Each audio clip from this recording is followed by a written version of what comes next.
I had 3 dogs when I was 16. Molly, a golden lab-wit mix, Ranger, a Labrador Delmy, and Xena, a Dutch Shepherd Pit Bull mix. Xena was 6 years old. Molly was 3, and Ranger was just over a year old. Although Ranger was young, he had a deep bark and would growl at any man or boy who approached me, with the exception of my older brother.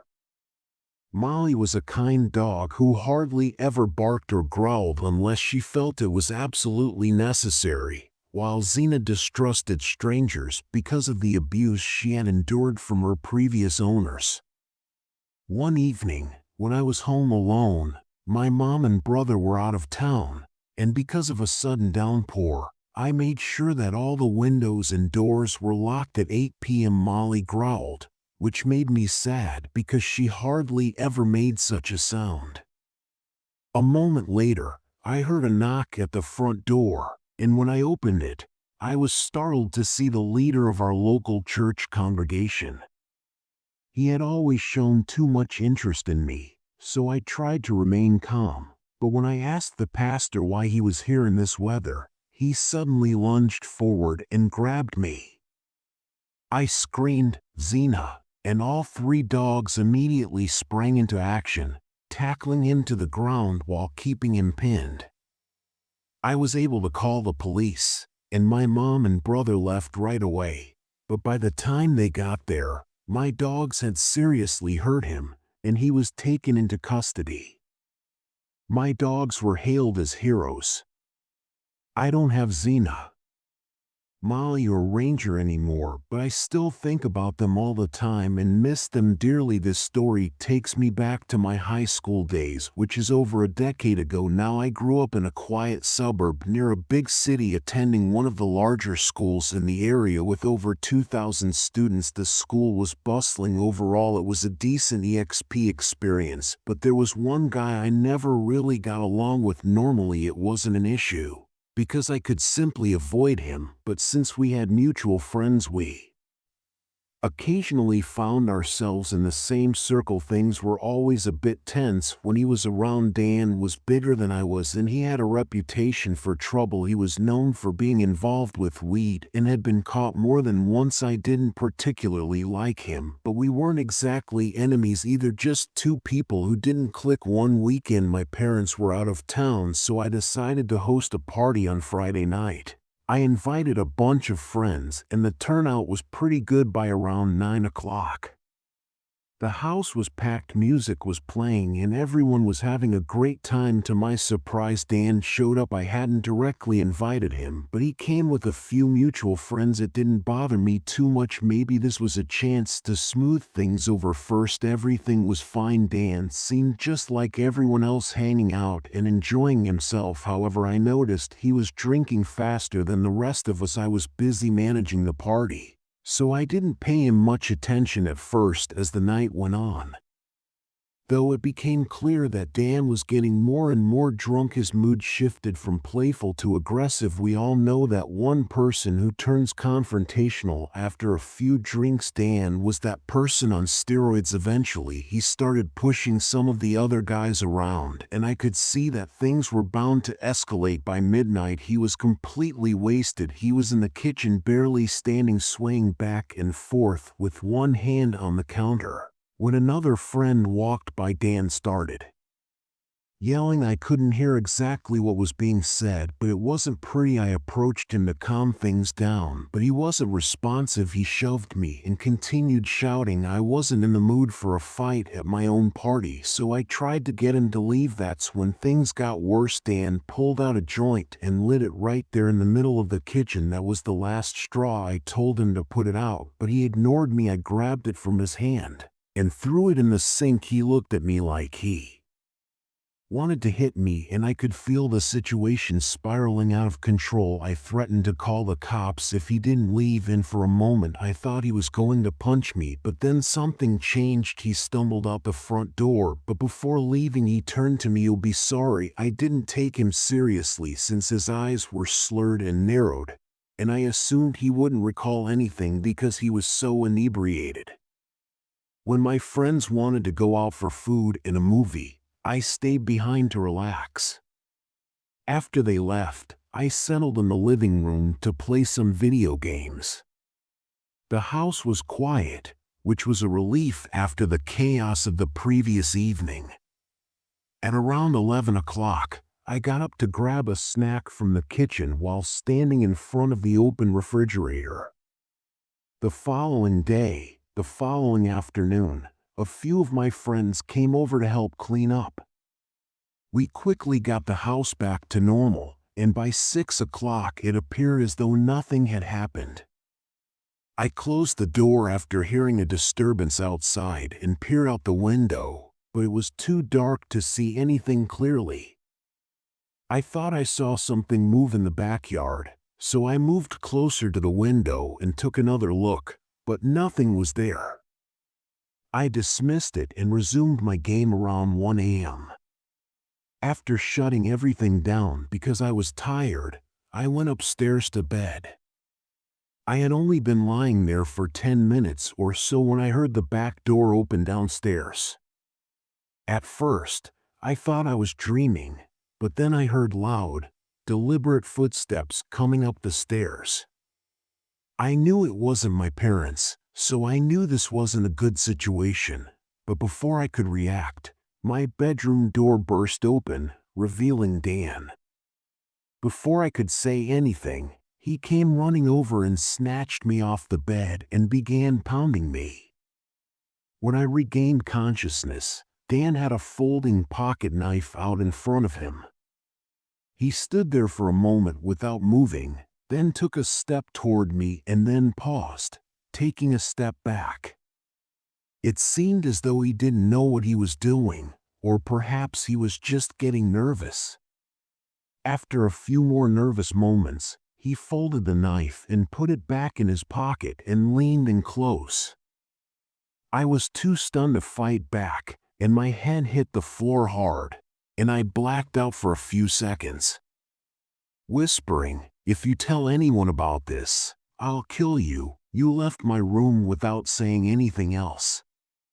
Believe it or not, I was afraid enough to keep that secret because I was sure he would keep his word if I ever mentioned it.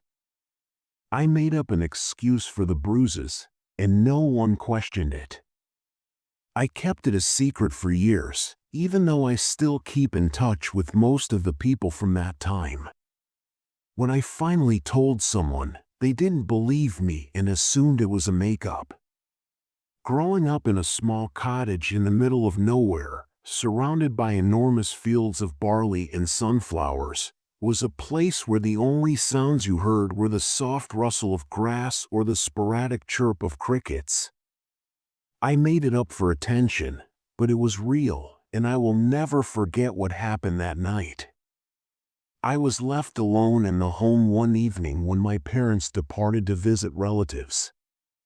They gave me a small list of tasks to do, but once I was done, I spent the most of the evening playing online games and talking with friends until about 11:45 p.m. I made the decision to smoke outside on the front porch. I took in the clear night air and the magnificent stars overhead while perched on the antique wooden swing. I assumed it may be a neighbor or a friend dropping by, but as I strained through the darkness, I realized I didn't know the person standing on the dirt road in front of my home. I saw movement from the corner of my eye halfway through my cigarette, so I turned my head to see them. He was tall, unnerving, and had a broad, imposing build. He was wearing dark clothing, but the darkness prevented me from seeing his face. His presence made my skin crawl. He stood motionless, almost as if he was waiting for someone or something. There were no houses in the area for miles, and I was positive I didn't know him. There were also no cars parked along the road, which only made it more mysterious how he got there. I hurriedly walked back inside after extinguishing my cigarette in an attempt to calm myself. After I finished brushing my teeth upstairs, I looked out the window to make sure he was still there. He was, but he was now pacing the street, his steps deliberate and sharp as though he was in a hurry but had nowhere to go. He wasn't breaking any laws, just acting strangely, so I didn't see the need to call the police. I decided to take a shower to calm myself. Afterward, I checked the window again. The man was back to standing still, now facing my house. A deep chill ran through me. I couldn't just go to bed with him lingering outside. Who knew what he might do if I let my guard down? I called my parents, who were staying at a family member's home about 6 hours away. When my dad answered, he initially thought I was joking. Took some convincing, but eventually he told me to call the police immediately following his advice. I dialed the local station and explained the situation. The officer assured me someone would be dispatched. The next half hour felt like an eternity as I sat on my bed nervously glancing out the window. The man had started pacing again, his movements almost mechanical. Finally, I saw the flashing lights of a patrol car approaching, and relief washed over me. I stepped outside to meet the officers, but to my astonishment, the man was nowhere in sight. The officers told me they hadn't seen anyone on their way, and the only place the man could have disappeared to was the sunflower field across the road. The thought sent shivers down my spine. I stayed awake the entire night, half expecting him to somehow reappear inside the house. He didn't, but I haven't stopped wondering about that night since. To this day, I can't explain who he was, what he was doing there, or how he even arrived without a vehicle. I had the entire house to myself on a Saturday night, after my parents had left town for the weekend. Something I had been looking forward to for weeks. I decided to just order a pizza binge because it was one of the most unsettling experiences of my life, and the memory still haunts me like a shadow. I watch my favorite shows and possibly invite a few friends over later. I was surprised by a knock at the front door, so I cautiously went up and peered through the peephole to see a man I didn't recognize standing there. He appeared to be in his early 30s, tall and slender, wearing a green flannel shirt and holding a folder of documents.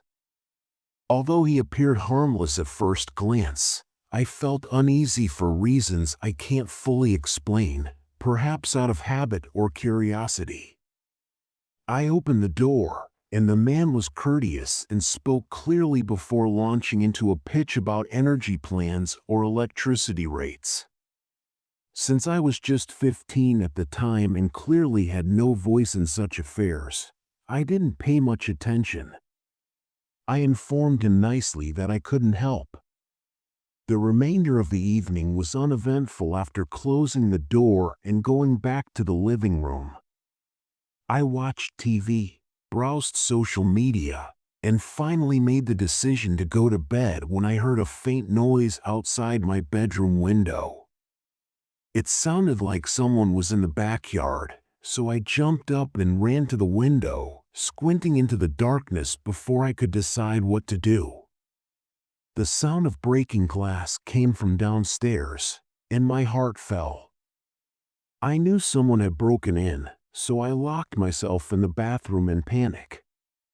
The lock was flimsy, and I doubted it would hold if someone tried to force their way in. I felt exposed, and terrified footsteps echoed from below, and I realized with horror that I had left my phone on the nightstand in my bedroom. Time dragged on as I sat there frozen and silent, hoping the intruder wouldn't find me, but soon the footsteps moved to the upper floor. They were getting closer. Desperate, I noticed the small bathroom window above the sink standing on the edge of the bathtub. I managed to pry it open. It was a tight squeeze, but I climbed through and found myself on the roof. Closing the window as quietly as possible, I crouched there trying to figure out my next move. Directly below me was a large clay planter that my mom had placed in the yard.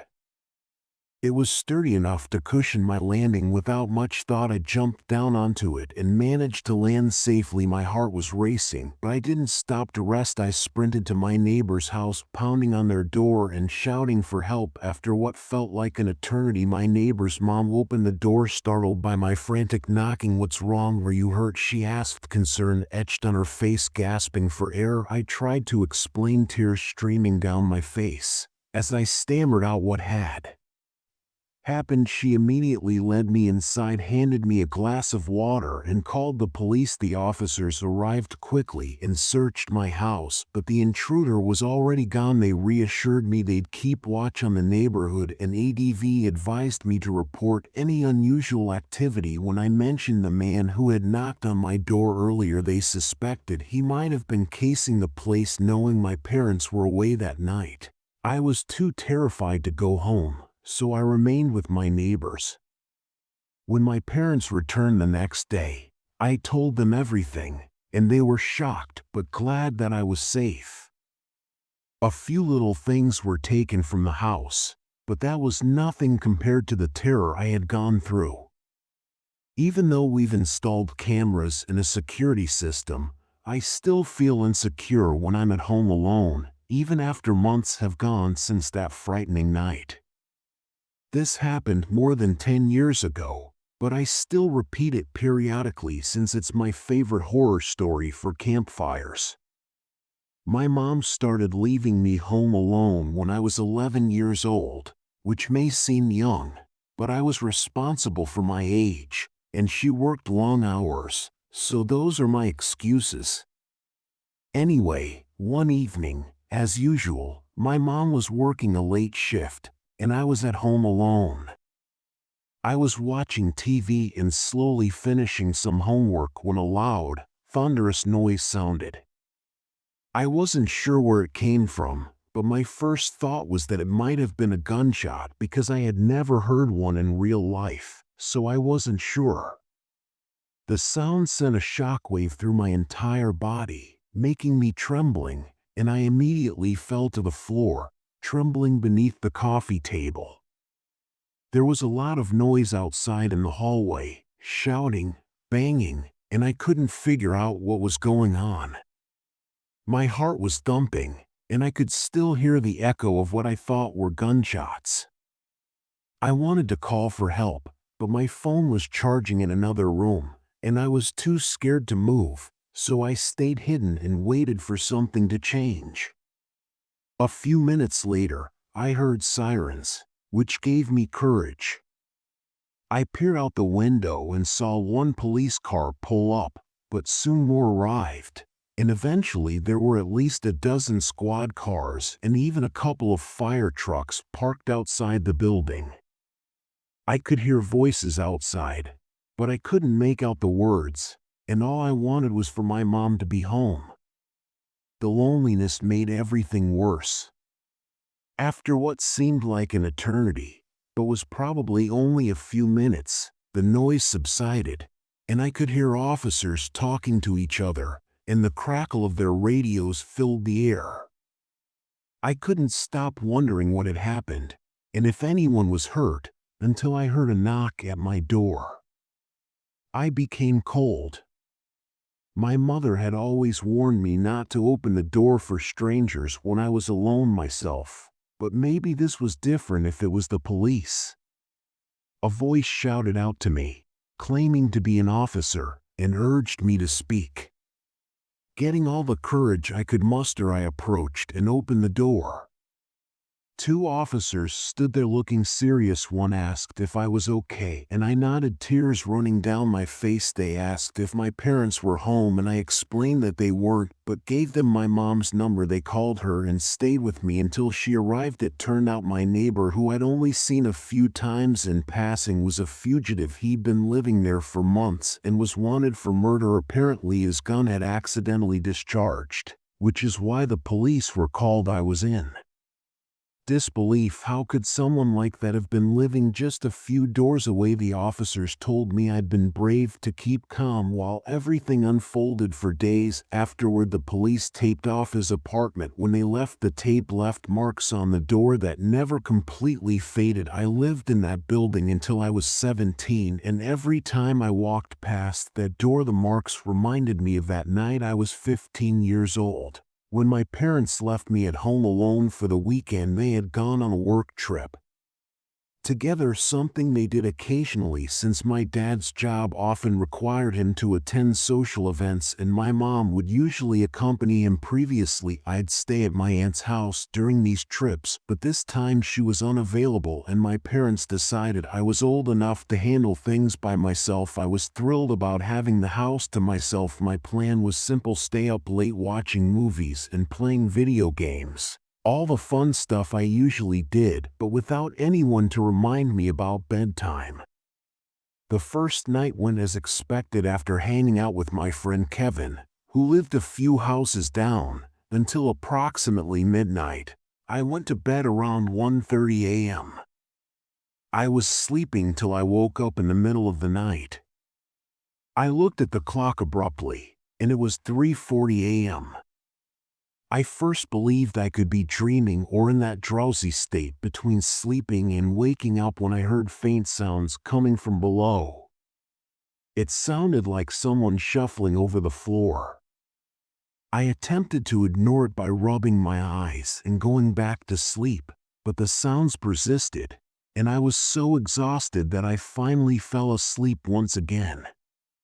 The next morning I woke up feeling uneasy. The house was quiet, which was normal since I was alone, but something just felt wrong. Couldn't put my finger on it. After freshening up in the bathroom, I headed downstairs. The sight that greeted me made my stomach drop. The living room was a disaster. Couch cushions were tossed on the floor, drawers were yanked open, and papers were scattered everywhere. It hit me immediately. Someone had broken in. I hurried to check the front door and saw it was unlocked.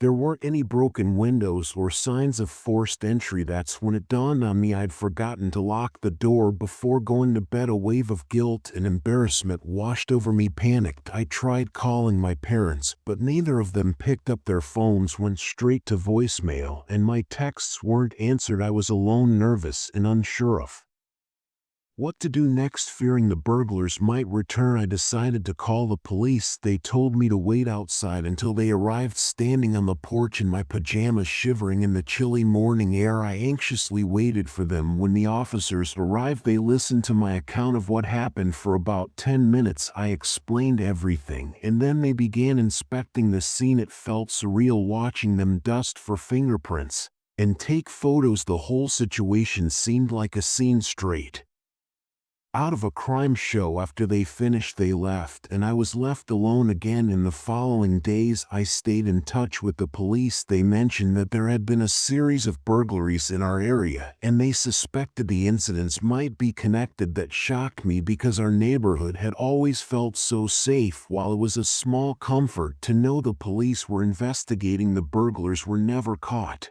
When my parents came home, I confessed to leaving the door unlocked. Surprisingly, they didn't get mad. My dad said something like they probably would have found a way in anyway, though I wasn't sure if he truly believed that or was just trying to make me feel better. Either way, I appreciated it. The thought of what could have happened still unsettles me. Knowing I was asleep upstairs while someone was rummaging through our house sent chills down my spine. I couldn't help but wonder, what if I'd gone downstairs when I first heard the noises? Would they have fled, or would something much worse have happened? I'll never know, but it's a question that still lingers in my mind. I'm Greg, and I've been living in an apartment above a small cafe for about 6 years. The building is old, but it has a certain charm, and it's in a vibrant area of the city that's known for its busy nightlife. Although I don't like to party, the area is packed on weekends and occasionally even on random weeknights when people have had too many drinks. My building's entry is via an unmarked door that is tucked away between two stores. If you're not looking, it's easy to miss. The door is never secured, so anybody may enter the building and go directly to my apartment without a key. I have this entrance shared with only one other apartment, which is occupied by 2 university students I don't often see. One Friday night, after spending the evening with friends, it was around midnight, and I was exhausted. I went straight to my room, ready to crash, and fell asleep almost immediately. However, a short while later, I woke up to the sound of voices coming from my living room. At first, I thought it might be my neighbor, but then I remembered they were away for the weekend, which made me curious and a little uneasy. I got up and tiptoed to listen, and after taking a deep breath, I stepped into the living room, where 2 men were standing startled to see me. One was carrying a bottle of wine, while the other was smoking a cigarette. They gazed at me as if I were the one intruding. I inquired, attempting to sound forceful, and the guys looked at each other before laughing and dismissing me entirely. My heart rate increased as my adrenaline and irritation combined. "What are you doing here?" "This is my apartment." "You should leave now," I replied. I insisted on speaking louder. They carried on talking as like I hadn't said anything, and their laughing just became louder. I stepped toward them in rage and yelled once again. This time, they reacted hostilely, "So go immediately." One of them pushed me, knocking over a cup and driving me backward into the coffee table.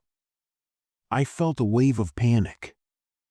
These guys were obviously too drunk to predict what they would do next, so I ran to the bathroom and locked the door behind me.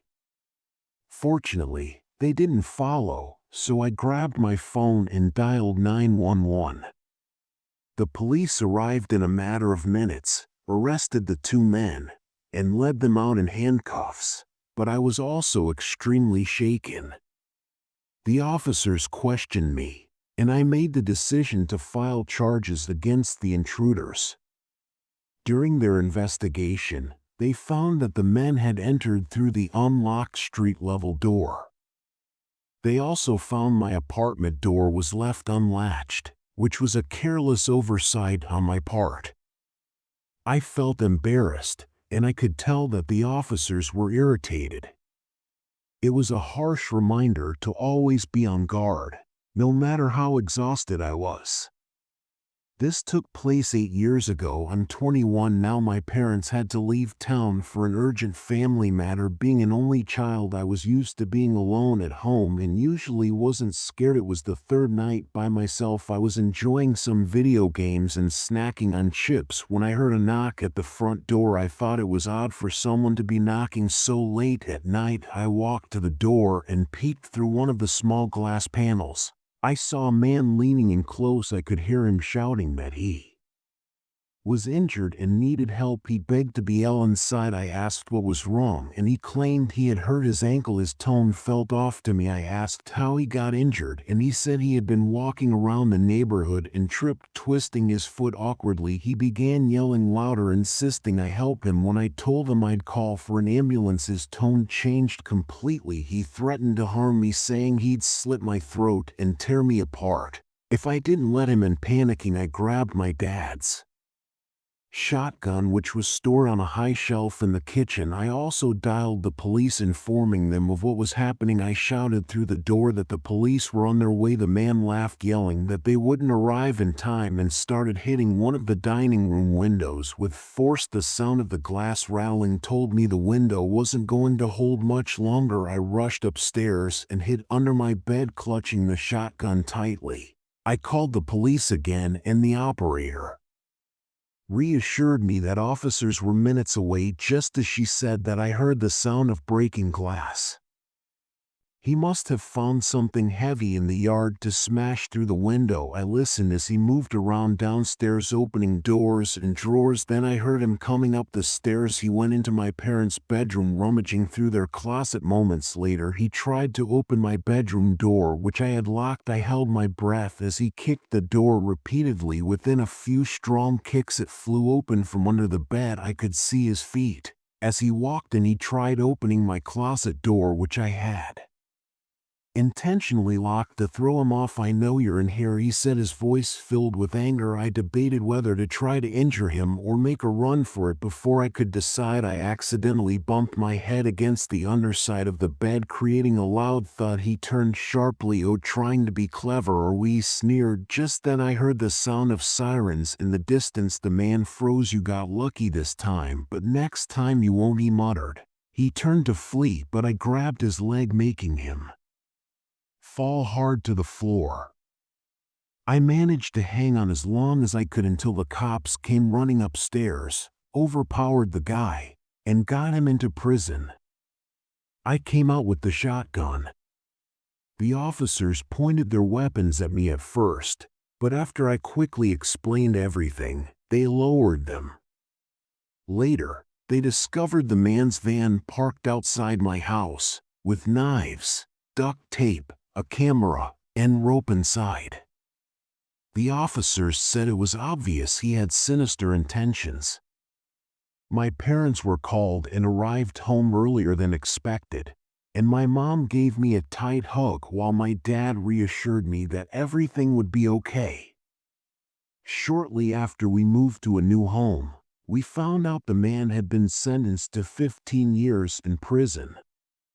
For years after the incident, I was plagued by frequent nightmares and refused to sleep alone at night until I finally moved out on my own. To this day, I have 3 weapons in my home in case I ever had to deal with a similar circumstance. Ricky moved in next door to me in 2013 when he was about 12 years old.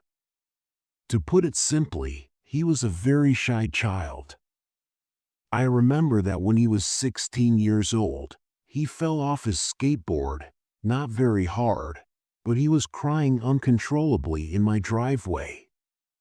Fast forward to when Ricky was about 18 years old, by which time I was selling drugs fairly heavily, and he became one of my best customers. He began hanging out with some dubious people, which my parents didn't like because I kept it well hidden. Ricky was clearly a follower. He went from being a skater slemo type to trying to be a wannabe thug, which just wasn't his style. Every summer my parents would go to the Outer Banks of North Carolina for 2 weeks, and they asked if I could stay at their house while they were away. I was thrilled because their house was much nicer than my tiny 1-bedroom apartment. Things were going smoothly. At the house I had my on-again off-again girlfriend over often. There was plenty of drugs and alcohol flowing. Let's just say I wasn't exactly living a clean lifestyle back then. One particular Thursday night sticks out. My girlfriend had left a few hours earlier and Ricky saw me out front of my parents' house. That day he asked for a front and I said no because I never did that, and honestly, I had been using a little too much of my own supply. He wasn't happy with that answer and we got into a heated argument. I embarrassed him in front of all his friends. It was around 2 o'clock in the morning when I was sitting in the dark watching Netflix in my parents' living room. The window was slightly open and I was texting on my phone when I heard a faint sound, the screen slowly sliding open. I knew that sound. I had sneaked in and out of that house countless times growing up. I quietly got up and peeked out the window. I saw the screen moving upward just enough for someone to squeeze through. As I moved closer to the window, I saw at least 3 or 4 people scattering through the curtains. They were running fast down the street. I didn't call the police. I wasn't exactly on the right side of the law myself. I locked everything up and went back inside. The rest of the week passed without incident. I never told my parents about it and I never saw Ricky again. I called him a few times, but he never answered. That silence only confirmed it was him, and he knew I knew. About a month later, I was watching the news and there He was on TV for murder. It blew my mind. Ricky and his 3 friends had broken into a couple's home while they were away, tied them up, beat them, and then stabbed them before burning the house down to cover the crime. They all ended up turning on each other, and Ricky received a 35-year sentence after testifying against his co-defendants. It makes me wonder what might have happened if I had been asleep when they tried to break in. My parents had gone out for the evening, leaving me home alone. It wasn't anything new. I was used to having the house to myself from time to time. My friend Chris was supposed to come over, and we would likely play some video games and hang out. As I watched the minutes tick by on the clock, my anticipation grew. Chris was always fun to be around, and he said he would come over after dinner. Suddenly the doorbell rang. I jumped up from the couch thinking it was Chris. I eagerly walked over to the front door. However, when I opened it, I was met with a stranger standing on the porch. Confusion spread across my face as I stared at the unfamiliar man. He was dressed in tattered clothes, and his unkempt beard covered his face. He began speaking to me as if his bloodshot eyes were looking for something. Small talk. I was first rather nervous when he said that he lived down the street, even though I had never seen him before. After a little while, I saw the guy enter the home slowly, and before I knew it, he was standing in the doorway.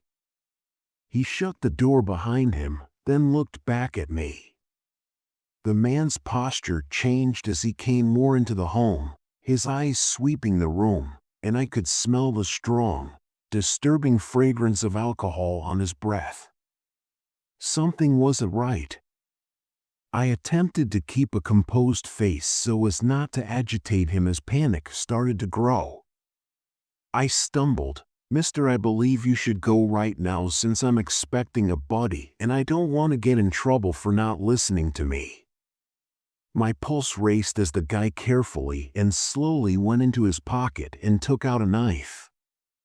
The room fell silent save for the pounding of my heart, which seemed to echo in my ears. Without a word, the man gestured for me to lead the way to the kitchen. My legs trembled beneath me as I reluctantly complied. In the kitchen, he instructed me to sit in a chair. His movements remained eerily quiet. My mind frantically searched for a way out of the situation. Thoughts of escape and self-preservation clashed within me. I knew any move could have serious consequences. With trembling hands, I sat on one of the kitchen chairs. Minutes felt like hours as the man stayed silent. His eyes locked onto me with an intensity that made shivers run down my spine. I tried to steady my breathing, hoping to calm the growing panic within me. Then, as if guided by some stroke of fate, I heard the sound of sirens. They grew louder, and I was certain they were coming to my neighborhood.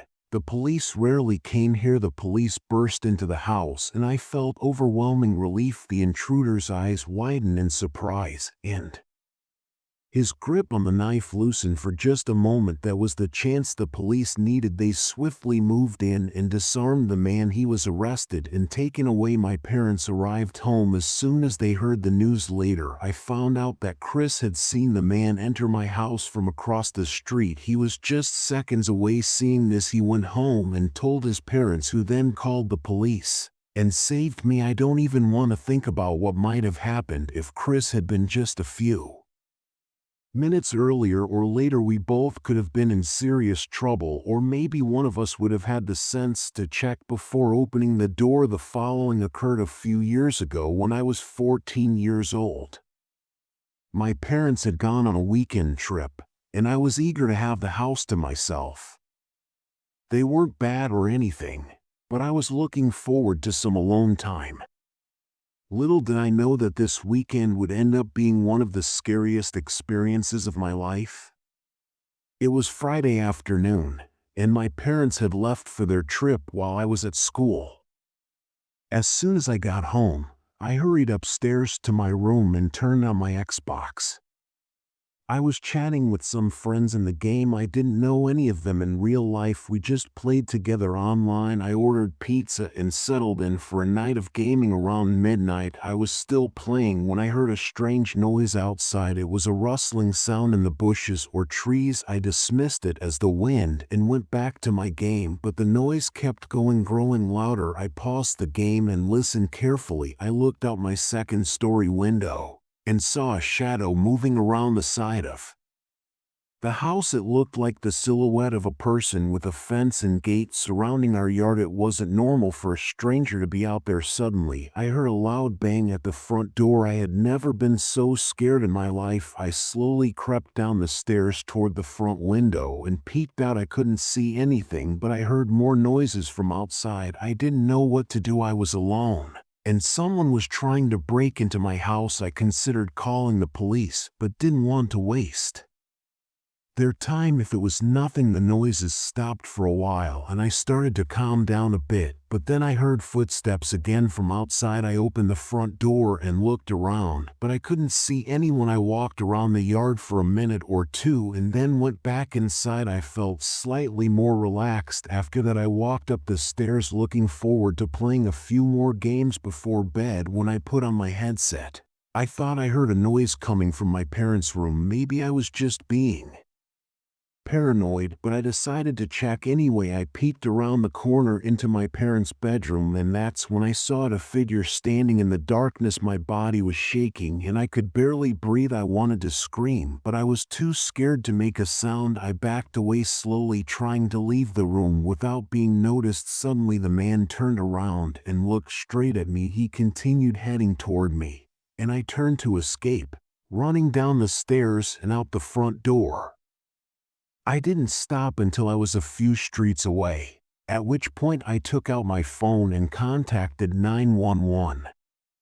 I paused, my eyes locking on his. He was of average height, wearing a thick winter jacket and blue trousers. When the police arrived, we returned to the house. They searched the area and discovered that the intruder was still in my parents' room. They took him out and put him in the back of a police car, and he kept his head down the entire time. My parents returned the following day, shocked to learn what had happened, and we spent the day cleaning and fixing the damage the intruder had caused. I couldn't sleep well for a while, and every little noise made me jump. I was afraid to be alone, and it took a long time before I felt safe again. I'm not sure why he broke into our house that night. It could have been a random burglar or someone who had been watching our house. All I know is that I never want to experience anything like that again, some memory that will stick with me forever. This incident happened soon after COVID, when my uncle made the decision to relocate with his family to a different city for work-related reasons. They had been looking for a house and had found one that seemed ideal for them, but the owner told them a week prior to the move that the house had a no-peace policy, so they had to find another place right away. Although the new property wasn't in a very secure area, it was nearer to their places of employment and education. They were aware that it was just a temporary solution and that they would ultimately find a better location to live. On a typical day 3 months after we moved in, my uncle left for work, and my aunt, a teacher, was at school with their 16-year-old daughter. She stayed at home because she wasn't feeling well, and she heard their 2-year-old dog, Tuffy, barking. She looked out the window and saw a man in his 50s standing on their front porch. Somehow, he had gotten through the main gate, and he was only a few feet away from their German Shepherd, who looked scary but was really a large teddy bear. Despite the constant barking, he remained calm and fearless.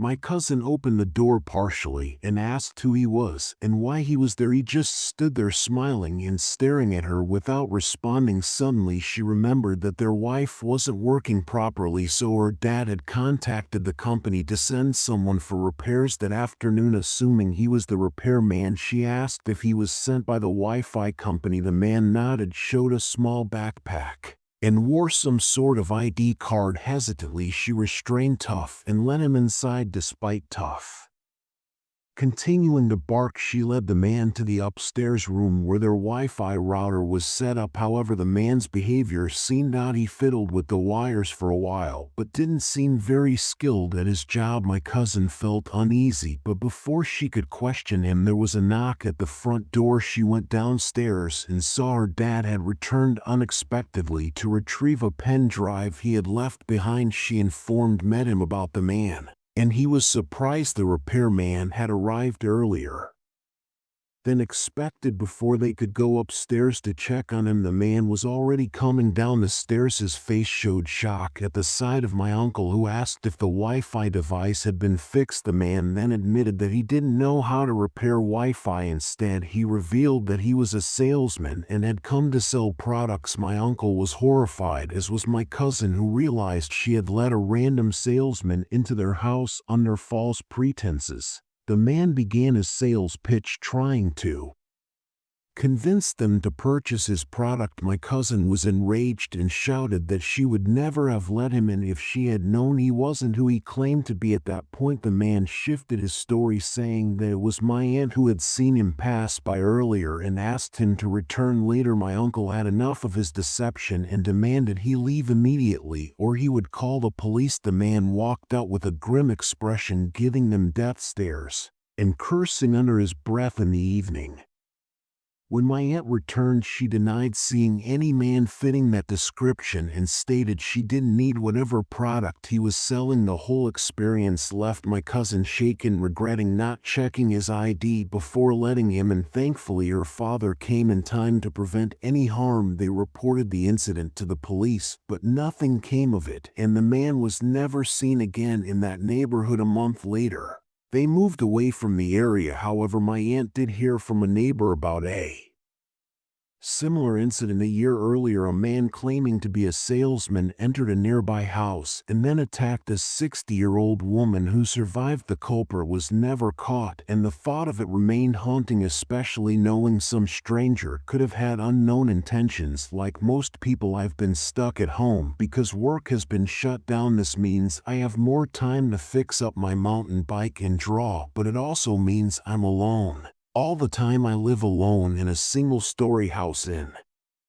Virginia near the Appalachian Trail. If you've ever heard or read any hiking horror stories, you've likely heard of cults on the Appalachian Trail. I can tell you they're real. As I said, I live alone. I'm a 26-year-old man, an avid hunter, a skilled marksman, and I enjoy the outdoors. I've lived in this area my whole life, but I've never encountered anything like this. It was the middle of March when I began noticing strange things. At first, it was just small taps on my window at night, which I dismissed as acorns or branches. Then it escalated to knocking on my outside door, loud thundering knocks strong enough to wake me up. It would stop and I'd eventually fall back asleep. The nearest person lives about a mile away, so there was little reason for any noise. After a week or two, it stopped until last night. Last night was a super moon and I woke up to knocking on my door. It didn't stop. I was paranoid because the knocking continued. For 5 minutes straight, I was scared enough to grab my AR-15 out of its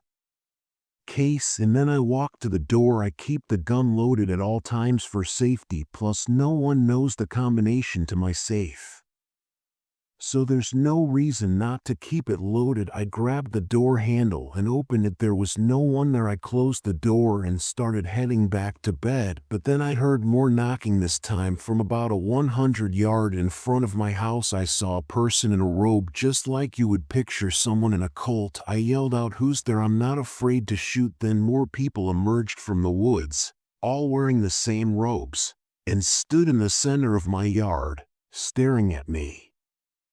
I lifted my gun and shot just past their feet, intentionally missing them. and went inside to pray in bed with all the lights on.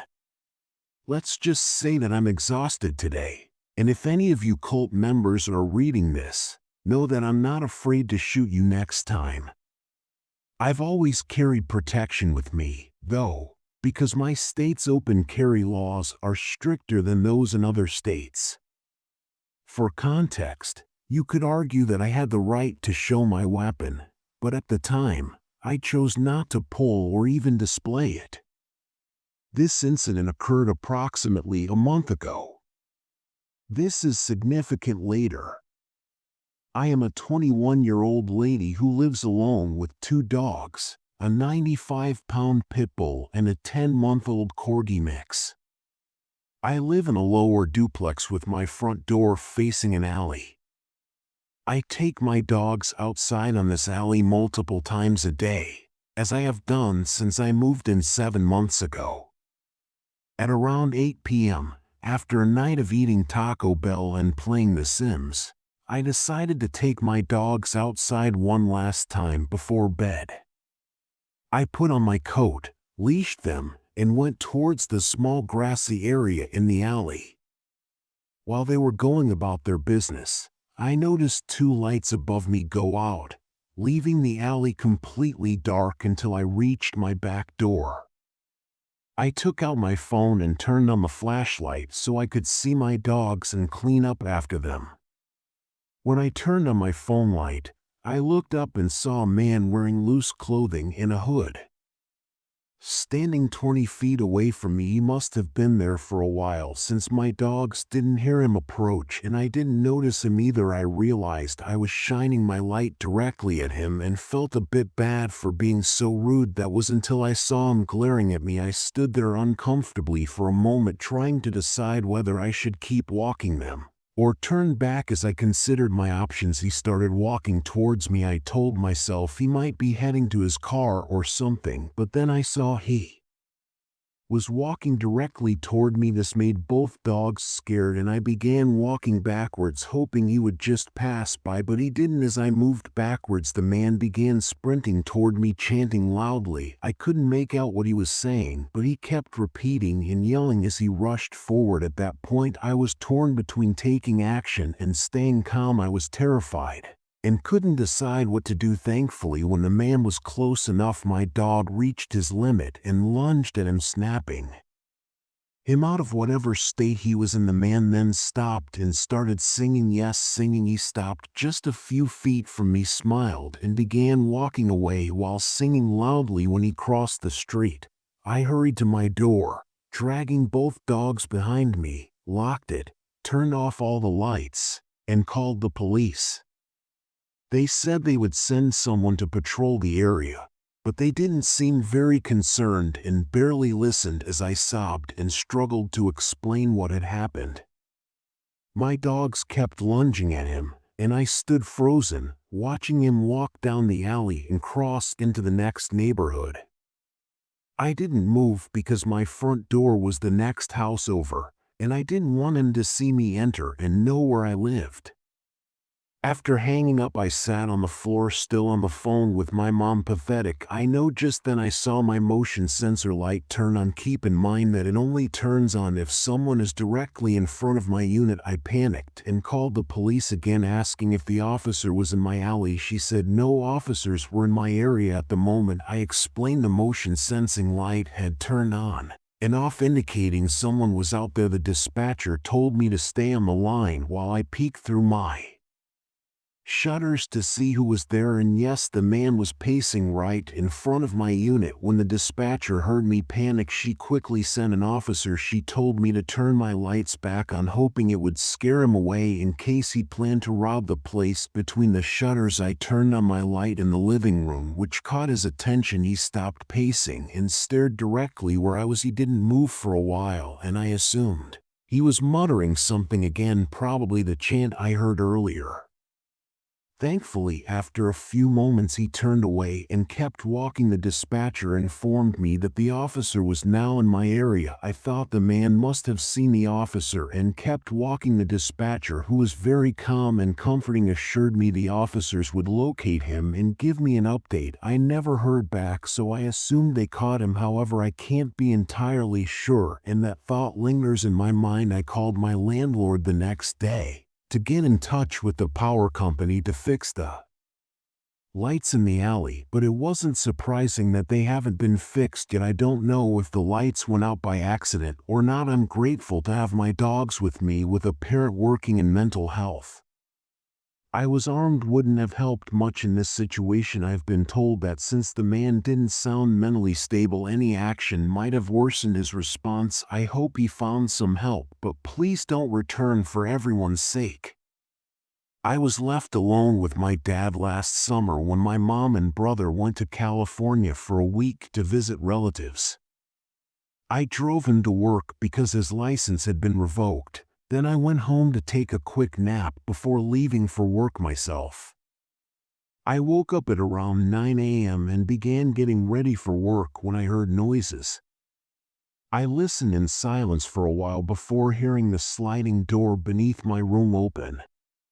After a moment, I heard heavy footsteps coming up the stairs, so I quickly locked my door and backed away.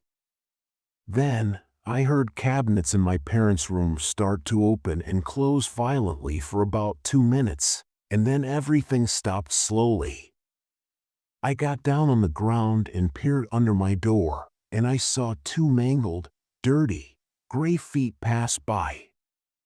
I was terrified, so I quickly grabbed my pocket knife and kept it ready in case the person on the other side tried to enter. I then picked up my phone and dialed 911.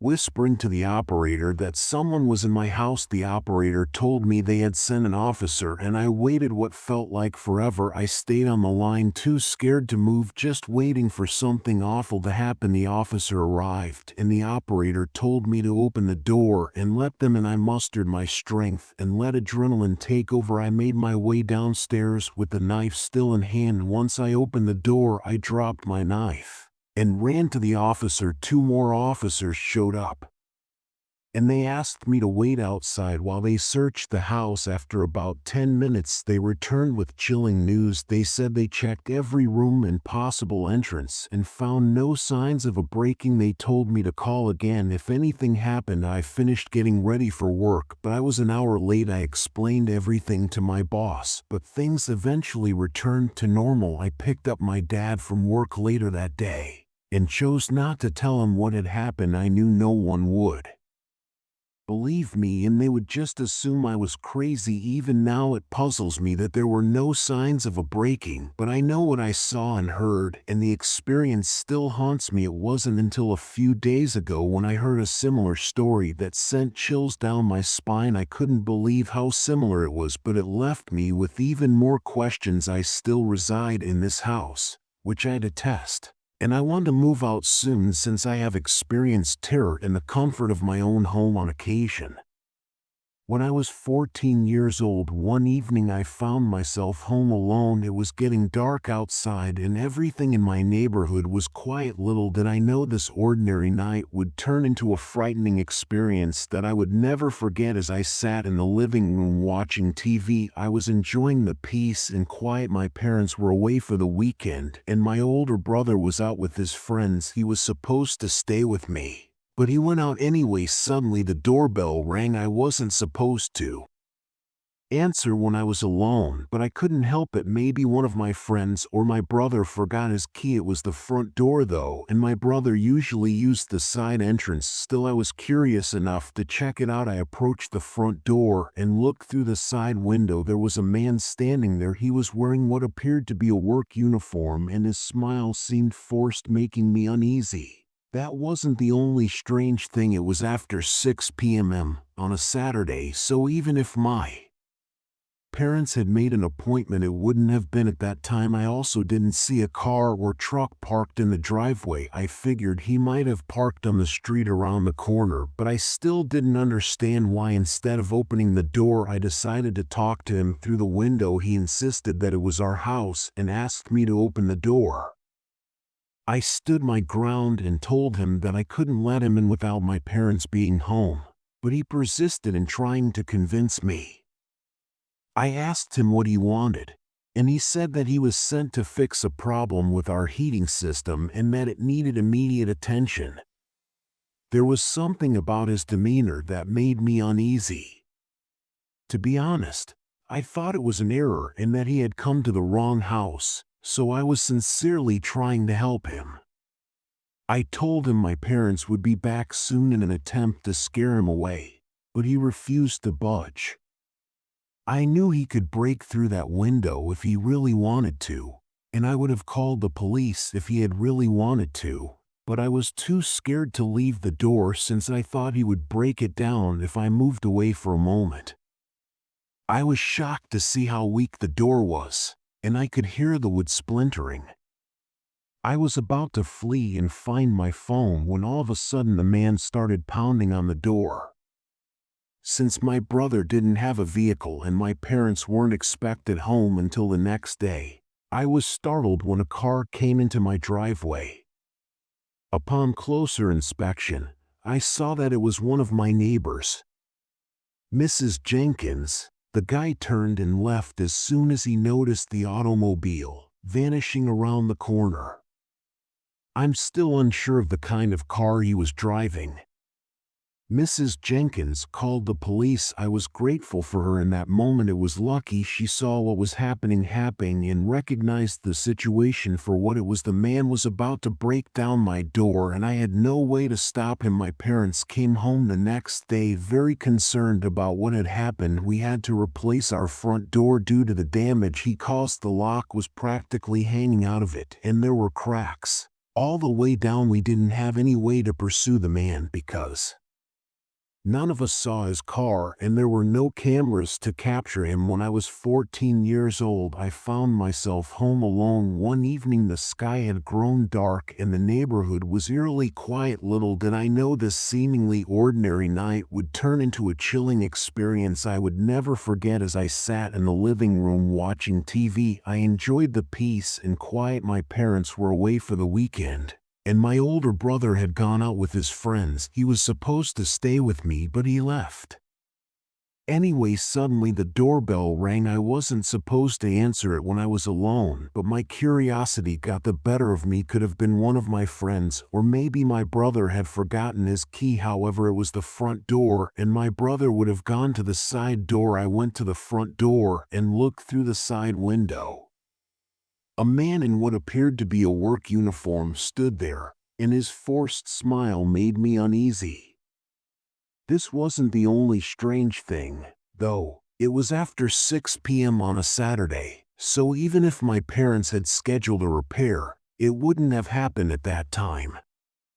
I also noticed that there was no car in the driveway, so I assumed he parked on the street around the corner. I couldn't understand why he hadn't knocked on the side door instead of opening the door, so I spoke to him through the window.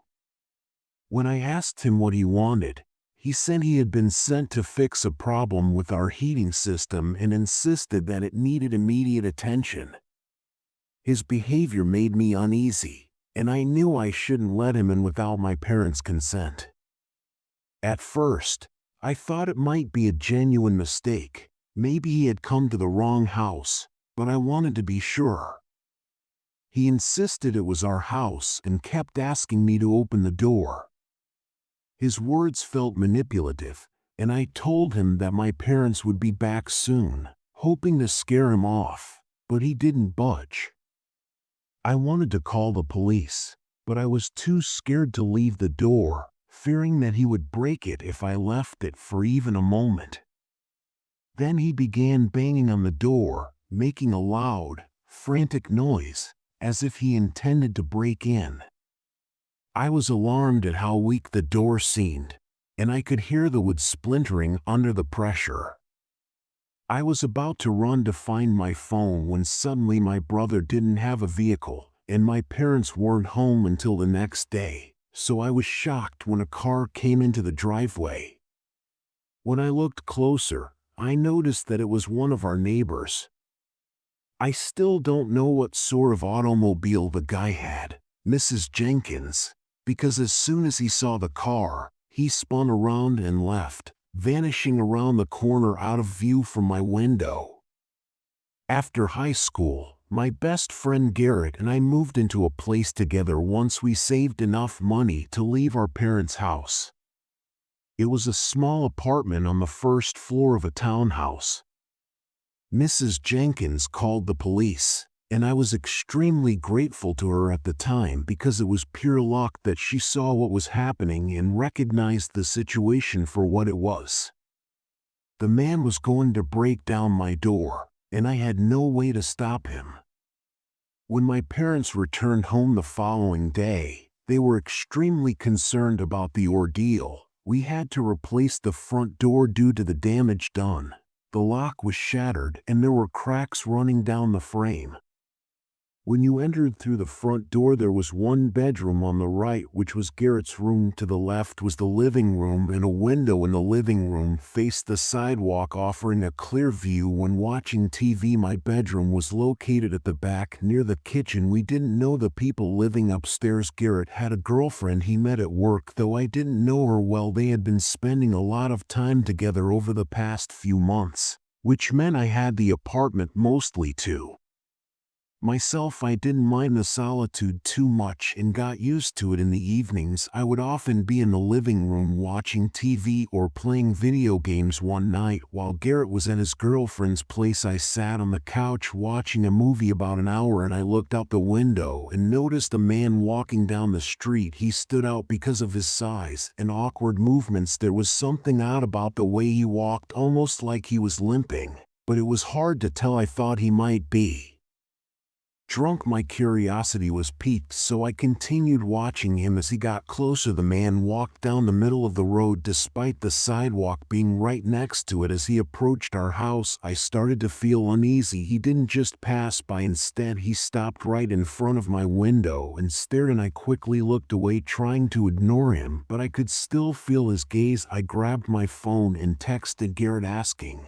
if he'd be home soon. He didn't answer right away, so I put my phone down. The man then walked up to our front door. I heard the doorknob turning and my heart started racing. I quickly closed the curtains on the front window and moved to stand behind the door, hoping he wouldn't try to come inside. I waited there for what felt like an eternity, but didn't dare look out. Eventually, I began to think he had left, so I walked back over to the window and looked out again. He was still standing on our porch, and I could see something in his hand. That's when I heard a deafening thud on the door. Not a knock, but something far more aggressive. He was trying to break the door down, and the sound was loud and violent. Felt like he was using a heavy object, maybe a boulder. I picked up my phone and called the police again.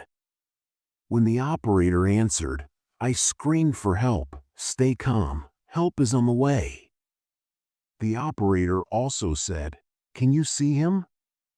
I looked toward the door to gauge how long I had left before he got in. I told her that I could hear the wood splintering as the door started to come apart, and I thought he was trying to break it down. I knew I had to move, so I put the phone in my pocket and ran toward the back of the house. I didn't want to leave the safety of the house, but I was trapped, so I stepped outside into our tiny backyard and looked around, hoping the man wouldn't see me. The guy was no longer there. The beating had ceased, and I was unsure of his whereabouts, but my greatest concern was that he had seen me. The backyard was walled in, but I could just make out the porch through the wooden planks. I immediately drew my head away, but I was fairly certain he had seen me. I peered around the little, dark backyard, but he wasn't there. I then looked back through the house's window and saw him inside the kitchen. I only got a quick glimpse of him, but one thing caught my attention.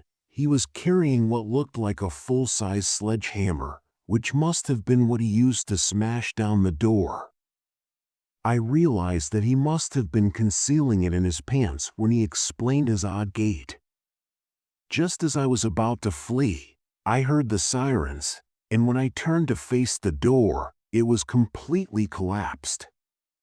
2 officers entered the house, while another remained with me.